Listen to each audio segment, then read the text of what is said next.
১৯৬২ সালে লেন্দুব দর্জি সিকিম জাতীয় কংগ্রেস প্রতিষ্ঠায় সহায়তা করেন। সিকিম জাতীয় কংগ্রেস অসাম্প্রদায়িক রাজনৈতিক দল হিসেবে প্রতিষ্ঠা করা হয়। এই রাজনৈতিক একতার ফলে সিকিম জাতীয় কংগ্রেস সিকিমের তৃতীয় সাধারণ নির্বাচনে ১৮টির মধ্যে ৮টি আসন জয় করে। ১৯৭৫ সালে সিকিম ভারতীয় ইউনিয়নে যোগ দিলে সিকিম জাতীয় কংগ্রেস দলকে ভারতীয় জাতীয় কংগ্রেস দলের সঙ্গে একীভূত করা হয়।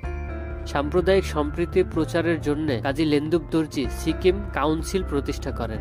১৯৭৫ সালে সিকিম ভারতীয় ইউনিয়নে যোগদানে লেন্দুব দর্জি মুখ্য ভূমিকা পালন করেন। লেন্দুব দর্জি ১৯৭৫ সাল থেকে ১৯৭৯ সালে দাপ্তরিকভাবে ভারতের অংশ হওয়ার আগ পর্যন্ত সিকিমের মুখ্যমন্ত্রী হিসেবে দায়িত্ব পালন করেন। ২০০২ সালে ভারত সরকার লেন্দুব দর্জিকে পদ্মভূষণ পুরস্কার প্রদান করে। এছাড়াও ২০০৪ সালে সিকিমের রাজ্য সরকার লেন্দুব দর্জিকে সিকিম রত্ন উপাধিতে ভূষিত করে। তবে